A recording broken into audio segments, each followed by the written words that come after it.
शेकापमधील ज्येष्ठ नेते पंडित शेठ पाटील यांनी भारतीय जनता पक्षात अधिकृत प्रवेश केला असून त्यांच्यासोबत असंख्य कार्यकर्तेही भाजपमध्ये सामील होणार आहेत। हा प्रवेश स्थानिक राजकारणात मोठा भूकंप मानला जात आहे। पंडित शेठ पाटील यांनी शेकाप नेतृत्वावर नाराजी व्यक्त करत स्पष्ट केलंय की शेकापमध्ये सध्या नेतृत्वाची कमतरता असून गेल्या काही काळात मला सातत्याने डावलले जात होतं। त्यांनी पुढे सांगितले की भाजप महाराष्ट्र प्रदेश अध्यक्ष रवींद्र चव्हाण यांची भेट घेतली असता त्यांनी अत्यंत सकारात्मक प्रतिसाद दिला। तुम्ही भाजपमध्ये या, आपण ग्रामीण भागातील वंचित जनतेसाठी एकत्र काम करू असे रवींद्र चव्हाण यांनी म्हटले। असेही पाटील यांनी सांगितले। लोकसभा निवडणुकीदरम्यान महाविकास आघाडीची ताकद मोठी होती, परंतु आता त्या आघाडीत नेतृत्व संकट उभं राहिलंय। त्यामुळे जनतेचा भ्रमनिरास होत असून विकासाच्या मुद्द्यावर भाजपच सक्षमपणे काम करत असल्याचं पाटील यांचं मत आहे। या निर्णयामुळे रोहा व संपूर्ण रायगड जिल्ह्यात भाजपला नवे बळ मिळणार असून आगामी स्थानिक स्वराज्य संस्था निवडणुकांमध्ये भाजपला मोठा फायदा होण्याची शक्यता आहे।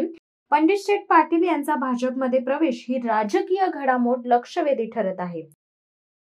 आता भाजपमध्ये प्रवेश 16 तारखेला पप्पू शेठ, संजय पाटील, अनेक जिल्ह्यातले कार्यकर्त्यांनी सांगितलं की आपल्याला काहीतरी आता बदल करायला पाहिजे, कारण पक्ष नेतृत्व या पद्धतीने आपल्याला संधी द्यायला पाहिजे। ती संधी न दिल्यामुळे आणि भाजपच्या नेत्यांनी आम्हाला सांगितलं तुम्ही आमच्या बरोबर या। जे प्रमुख आहेत रवींद्रजी चव्हाण यांनी अलिबाग येथे येऊन मला सांगितलं पंडित शेठ तुम्ही या माझ्या बरोबर, पण मी काय जाणार नव्हतो। पण त्यांनी सांगितलं आपण एकत्र काम करू आणि खऱ्या अर्थाने रायगड जिल्ह्यातील कष्टकरी जनतेचे बरेच प्रश्न आज अपूर्ण अवस्थेत आहेत, त्याला मार्गस्थ करू। निश्चित मी बीजेपीत जाण्याने शेवटी पक्ष आणि संघटना ही लोकांसाठी चालवलेली असते। मी जेव्हा आमदार होतो तेव्हा जे प्रश्न होते ते आज देखील आहेत। पाण्याची भीषण टंचाई आहे,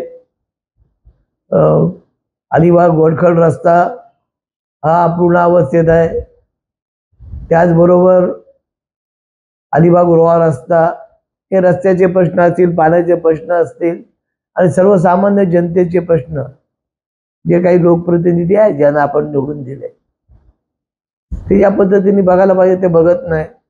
पण मला निश्चित मी बीजेपीत गेल्यानंतर या प्रश्न निश्चित मार्गी लागतील।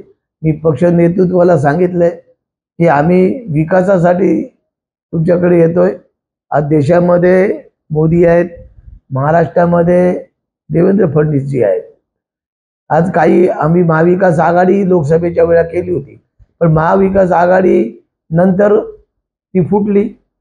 काही लोक सभागृहात गैरहजर राहतात, काही लोक आमच्याच उमेदवाराच्या विरुद्ध उमेदवारी केली आणि जो विश्वास आघाडी म्हणून जी लोकसभेला होती त्याच्यामुळे 32 जागा 30 जागा लोकसभेच्या महाविकास आघाडीच्या यांनी आणल्या। त्याच्यामुळे प्रत्येक आघाडीतल्या घटक पक्षाने वाटलं की आमचा मुख्यमंत्री व्हायला पाहिजे। या लढतीमध्ये एकतर्फी बीजेपीची सत्ता आली। गेली 2014 पासून अडीच वर्षाचा अपवाद वगळता बीजेपी सत्तेमध्ये आहे। निश्चित माझ्या जाण्याने त्या संघटनेला पण फायदा होईल आणि रायगड जिल्ह्यातील हजारो कार्यकर्ते जे विकासापासून आणि कामापासून वंचित होते त्याला योग्य नाही मिळेल। पालकमंत्री काय अजून मी त्या पक्षात प्रवेश केला नाही, माझा 16 तारखेला प्रवेश आहे।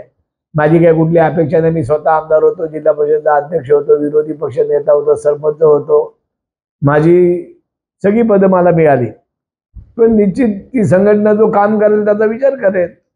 पण मी अस्वाद पाटील जे माझे भाचे आहेत, सवाई पाटील माझा मुलगा आहे, यांनी सांगितलं की आपल्याला आता काहीतरी बदल व्हायला पाहिजे, कारण पक्ष नेतृत्व ज्या पद्धतीने यांना संधी द्यायला पाहिजे ती संधी मिळत नाही, त्यांची कुचंबणा होते आणि केवळ त्यांच्या भवितव्यासाठी मी बीजेपीत जायचा निर्णय घेतला आणि बीजेपीत जाण्याने रायगड जिल्ह्यातील तमाम जनतेचा याच्यामध्ये हित आहे।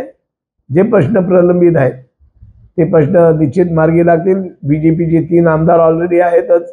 एक खासदार धैर्यशील पाटील आहेत, त्यांच्याने माझे संबंध चांगले आहेत. निश्चित माझ्या जाण्याने त्यांच्या पण कामाला बळकटी होईल आणि बीजेपी हा रायगड जिल्ह्यातील 1 नंबरचा पक्ष करण्यामध्ये माझ्या परीने जे करायला लागेल ते मी निश्चित करेन. शिवसत्ता टाइम्ससाठी धनंजय कवटेकर, अलिबाग.